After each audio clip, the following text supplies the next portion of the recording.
गुरुजी, मेरा आपसे दूसरा प्रश्न है कि गृहस्थ योग का उद्देश्य क्या है? गृहस्थ योग का उद्देश्य है स्त्रीण जो गुण है उसको स्थापित करना, यानी जो हमारी गृहस्थी है उसका मूल आधार स्त्री ही है। और इसीलिए हम कहते हैं घर का मतलब जहाँ स्त्री रहती हो, है ना। इसीलिए घर वाली जैसे शब्द का भी हम लोग प्रयोग करते हैं। घर वाला शब्द ऐसा कोई प्रयोग नहीं होता है, ठीक है ना। तो स्त्रीण शक्ति का हमने देखा है कि पूरी दुनिया में हमसे जुड़े हुए शिष्य हैं, आपके यूएस में भी हैं, दुबई में हैं और जगह जगह सिंगापुर में स्त्रीण शक्ति का बहुत ह्रास हो रहा है। और वैज्ञानिक तरीके से भी अगर हम देखें तो योग का जो लक्ष्य है वैज्ञानिक तरीके से अगर सोचा जाए तो पारासिम्पैथेटिक और सिंपैथेटिक नर्व हमारे शरीर के अंदर में होता है।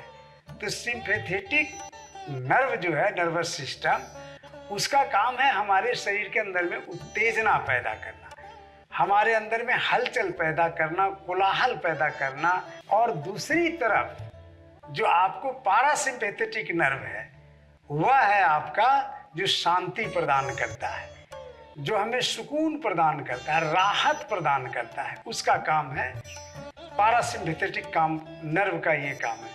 तो पारासिम्पैथेटिक नर्व का संबंध स्त्रीण गुण से है और सिंपैथेटिक नर्व का संबंध पुरुष शक्ति से है जी। तो इसकी योग में भी किसी प्रकार का योग कर रहे हैं, साधना कर रहे हैं आध्यात्मिक, तो उसका लक्ष्य यही होता है कि व्यक्ति के अंदर में स्त्री शक्ति को जागृत किया जाए, उसको बढ़ाया जाए। अगर आप बुद्ध को देखेंगे तो वो स्त्रीण दिखते हैं, शिव को भी देखेंगे तो स्त्रीण देखते हैं, और महावीर को देखिए या कृष्ण को देखिए या राम को देखिए, कोई भी धार्मिक पुरुष है तो वह स्त्रीण दिखते हैं। स्त्रीण दिखने का मतलब शक्तिशाली, ऊर्जावान, शक्ति से भरा हुआ, क्योंकि स्त्री का मतलब है शक्ति, स्त्री का मतलब है प्रकृति, और स्त्री का मतलब है देवी। यानी उसके अंदर में आज भी हिंदुस्तान के अंदर में, पूरी दुनिया के अंदर में हजारों हजार देवियों की पूजा होती है सिर्फ शक्ति को प्राप्त करने के लिए।